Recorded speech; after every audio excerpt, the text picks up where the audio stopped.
আসসালামু আলাইকুম বন্ধুরা, welcome to my channel Rashida's kitchen. আজকে রাশিদাস কিচেনের নতুন একটি রেসিপি নিয়ে হাজির হয়ে গেলাম। আজকে রেসিপিতে থাকছে মধুরা কেক। আর এই কেকটা বানানো যেমন সহজ, খেতেও অসম্ভব টেস্ট। এটা হয়তো তোমরা এখনও খাওনি, এখন পর্যন্ত যদি না খেয়ে থাকো তাহলে ঝটপট করে রেসিপিটা দেখে নাও আর লিখে নাও, বানিয়ে নিতে হবে তো। আর দেখো, এই যে ভেঙে দেখাচ্ছি ভিতরটা কত সুন্দর। আর এই কেক একবার যদি খাওয়া শুরু করে দাও আর থামতেই চাবে না, এত মজা, কথা দিচ্ছি। বাচ্চারা খেয়ে ভীষণ পছন্দ করবে। তাহলে ঝটপট করে বানিয়ে নিই চলো। 2 কাপ ময়দা, 2 টেবিল চামচ ঘি, সামান্য একটু লবণ দিয়ে সুন্দর করে একটু ময়ান করে নিতে হবে। ময়ানটা খুব ভালো হওয়া জরুরি। 2 টেবিল চামচ ঘি ময়দার সাথে একদম ভালো করে মিশিয়ে নিতে হবে। মিশিয়ে নিয়ে যখন দেখবে যে মুঠ পাকালে এরকম ঝুরঝুরে পড়ে যাচ্ছে না, তখন বুঝে নেবে হয়ে গেছে। আর এখানে 1/4 কাপ নারিকেল কোড়া, 1/4 কাপ চিনি।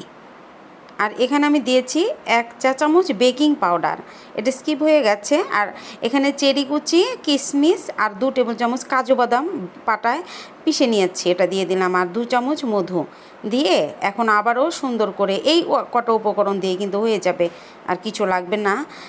এখন আবারও ভালো করে ময়ান দিতে হবে। ময়দাটা ভালো করে মিশিয়ে নিতে হবে সব উপকরণের সাথে।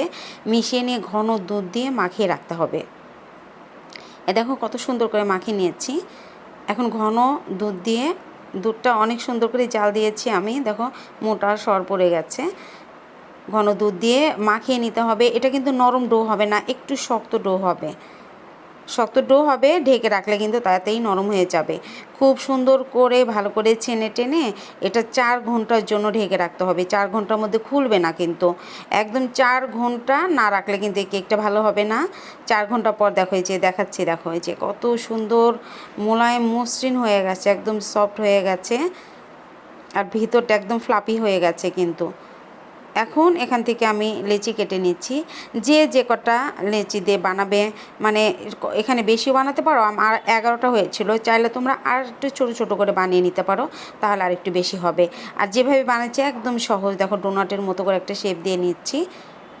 এই যে আবার একটা বানিয়ে দেখাচ্ছি। দেখো প্রথমে আগে মসৃণ করে গোল করে নিতে হবে।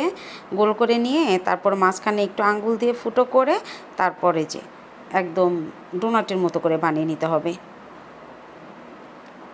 দেখো এই যে উপরটা মসৃণ হবে, কিন্তু মসৃণ করে নিয়ে তোমরা,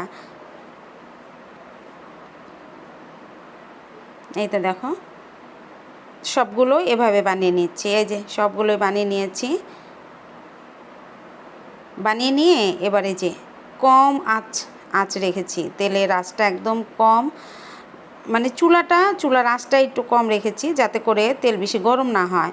হালকা গরম তেলে, যেরকম আমরা ওই যে কালো জামের জন্য কালো জাম বানিয়ে থাকি ভাজার সময় যেরকম অবস্থা, ওরকম অবস্থায় কিন্তু তেলে ভাজতে হবে। সিঙ্গারা যেভাবে ভাজি, তাহলে ভিতরটা একদম ভালোভাবে সিদ্ধ হয়ে ভিতরটা একদম ফ্লাপি হয়ে যাবে।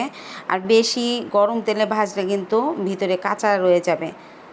এই যে সবগুলো এরকমভাবে ভেজে নিয়েছি। হালকা গোল্ডেন ব্রাউন হলে নামিয়ে নেব। ক্যামেরাতে একটু বেশি ব্রাউন দেখাচ্ছে, কিন্তু একদম হালকা ব্রাউন কিন্তু হয়েছিল। হালকা ব্রাউন হলে আমি নামিয়ে নিয়েছি। একটু সময় নিয়ে এটা ভাজতে হবে, তাড়াহুড়া করা যাবে না। আর এখানে দেখো এই যে চিনি গুঁড়া আর গুঁড়া দুধ, গুঁড়া চিনি গুঁড়া দুধ আর যে কোনো ড্রাই কেকের এখানে আমি গুঁড়া দিয়ে দিলাম, দিয়ে 3টা একত্রে মাখিয়ে নিয়ে তারপর উপর একটু কোট করব।